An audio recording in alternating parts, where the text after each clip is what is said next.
Tom Little. I don't feel it's fair to bunch the attack into one group for what a certain club record signing has done for about the 10th time in his career at the football club.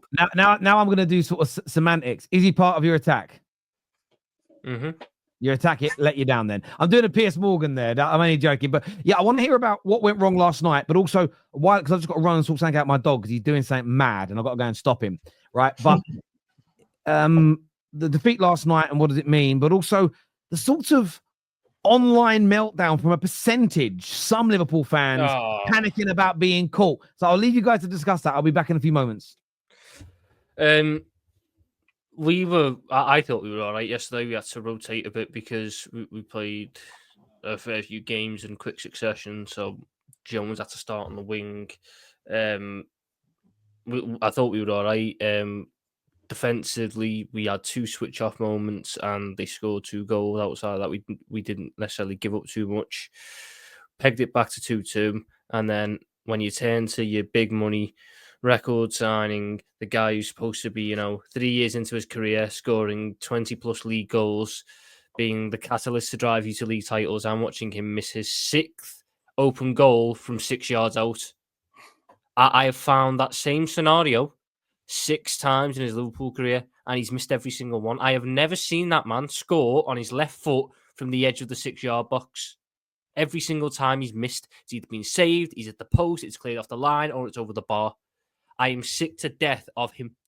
He missed a massive chance yesterday, and his core cult of fans online, who are the same fans whose arse have went because we've drawn a game with Aston Villa and are now saying we're going to bottle the league title.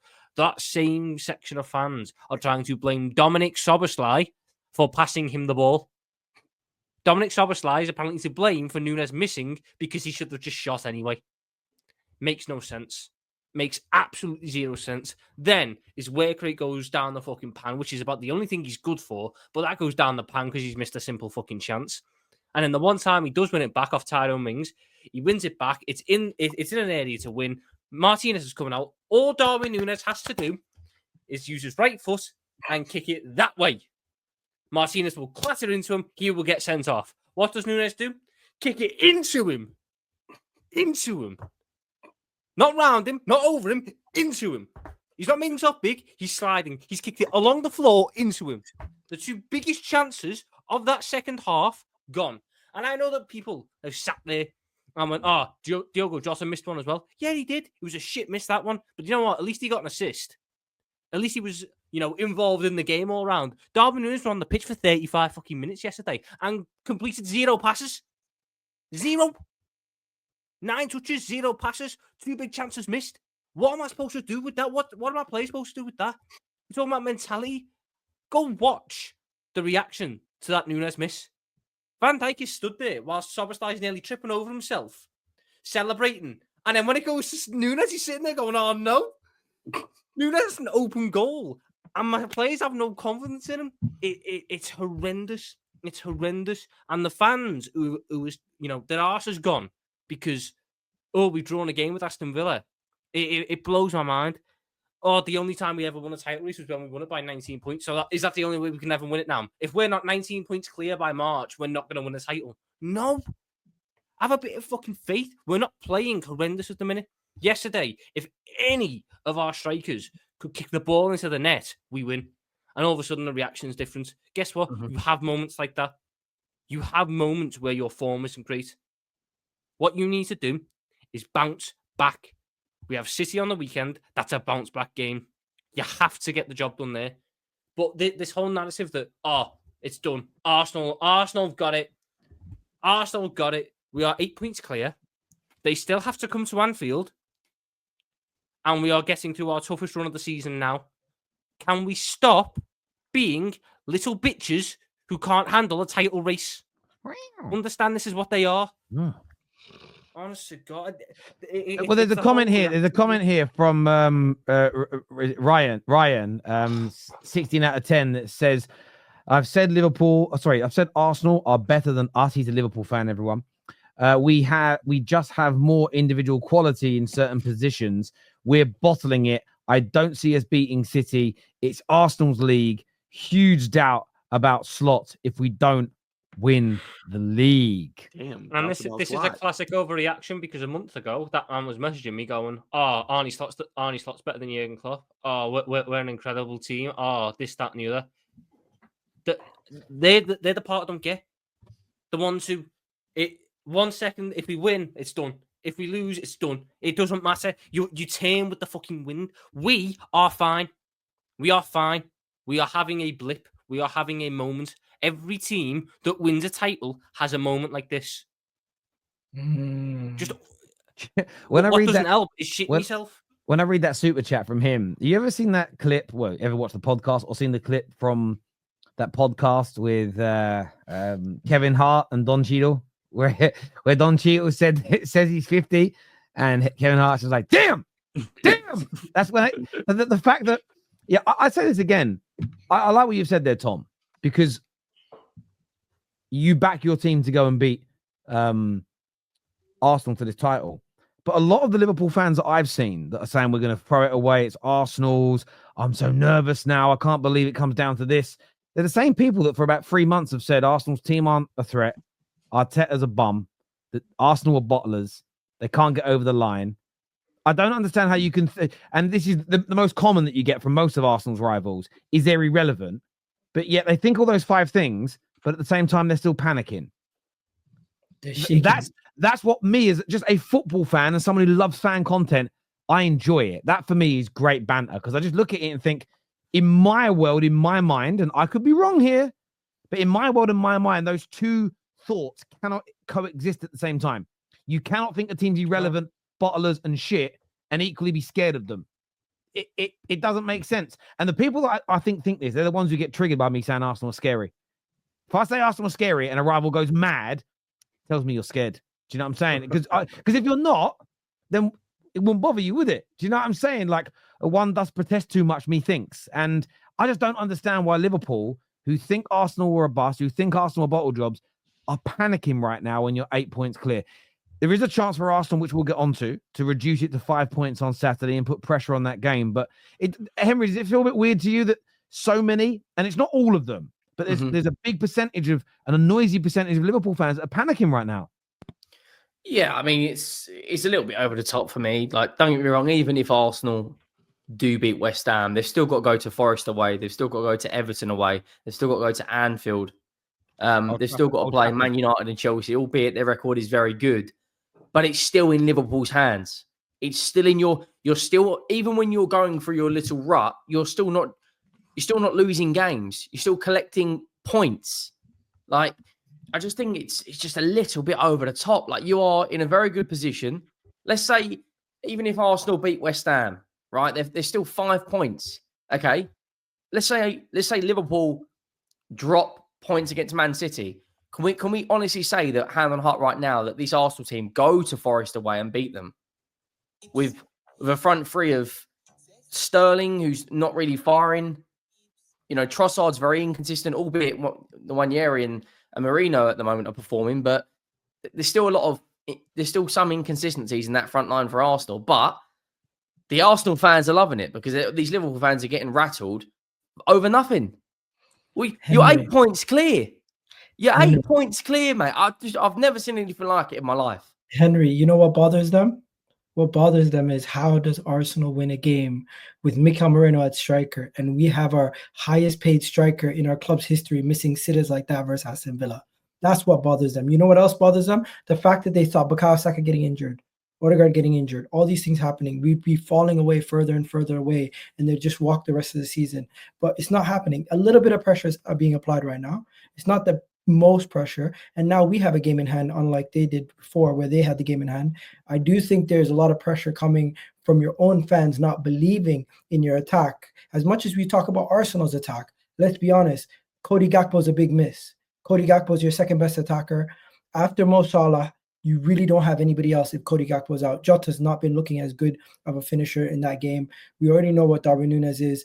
Luis Diaz, let's be honest, we don't know when he's gonna bag 2 goals or when he's gonna miss a sitter himself. So the inconsistencies in your own attack, who you guys say is miles ahead of Arsenal, has now started to show more, and you're starting to feel that pressure. I'm really not.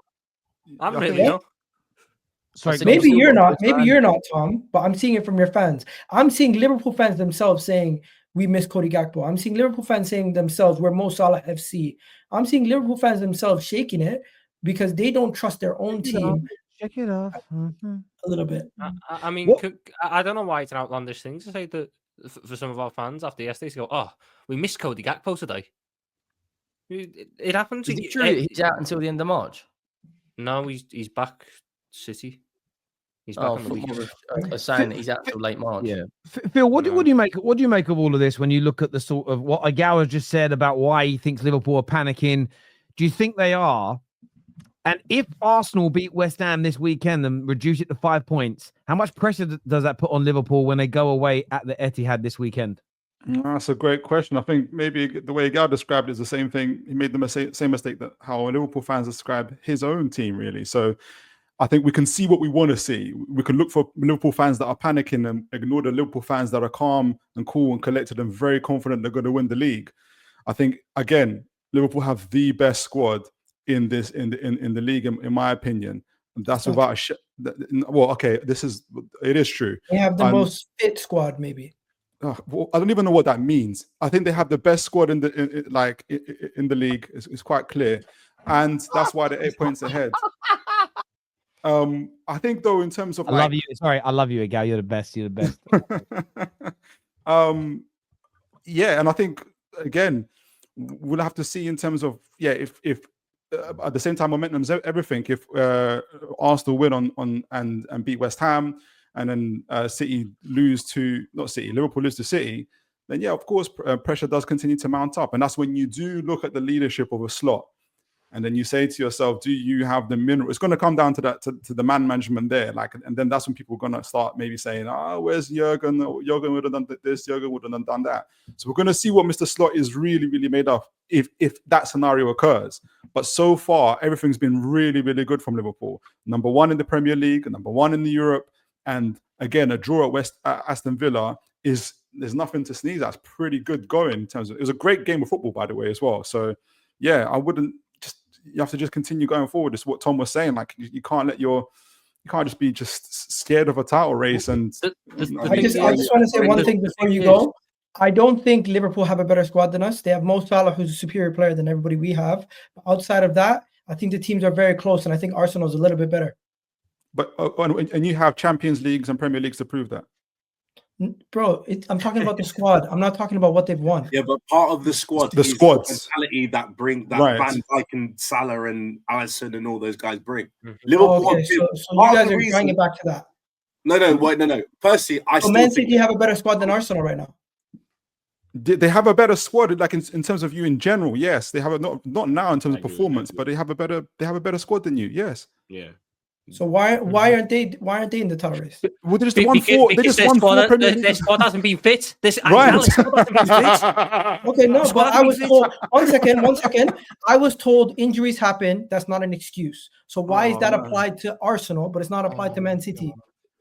No, well, again, I feel like you guys are trying to compare starting 11s versus overall squads. So, for example, like when I'm saying squad, 25, yeah. Go ahead. So got Liverpool have a 25-man squad. Even within that 25, I get to do it because I was showing it last time. They have an incredible 25-man squad that probably breaks down into 4 or 5 groups. They got that real core player of players: Van Dijk, Salah, McAllister, who goes and Trent goes into the next cohort groups in terms of minutes. Excellent regular starter. There's about 7-8 of those. They've got another cohort of versatile group of players who are rotational players, as well as the young prospects and actual squad players as well. That's why Liverpool consistently compete over 4 competitions on a regular player. But then like, how can you say though that like their squad, for example, is better than like Man City's though, right? Because Man City have much more depth. Because we have that whole explanation was just explaining it. No, I literally just explained it. No, wait. But what I'm saying is that, but I think that City have that and more. Like, because City have more depth. Depth adds to your squad, not just the starting 11. Will, who was comparing City's depth with Liverpool's depth? That was at no point a conversation here. No, and No, Arsenal. he said That the best Liverpool team have- in the league. because he said that Liverpool have the best squad. So that's where I disagree. I think That's that where I you could say that disagree they have the also. best starting 11. This but in season, terms of they just well, this the this overall season they makeup do. of a This squad, season they do. don't think that they I have would that. edge. This I would season, edge they've that we have had the better best squad that's been fit and available. Because Yeah, but other Most clubs Gallagher might was make part of it. Igal, but availability is an ability, and I'll tell you as to why. We all know. A case in point is we all know how good Lavia is, right? We all know he's an amazing midfield player, but he's not fit. We all know, by the way, how good Isak is. But Phil, when Isak Yes. was out injured, how many Yes. goals and assists and games did he win for you when he was out injured? No point. So there you go. Availability, whether you want to say it's the best ability or not, it's a really important component of a team. And sometimes injuries are not a player's fault. It might be the first one they get, as an example. But availability is also part of your squad management. And what I would say about we all of our clubs have got injury problems. And Spurs fans do this. Oh my God, the way we train. The amount of Arsenal fans that have blamed part of your injury problems on your manager, overusing players, not rotate. No, but there is some element of truth to it. Not rotating enough people, or have blamed the club. Haven't brought in enough backup, so therefore players can't be rotated enough. That's all part of your club. It's all part of your squad.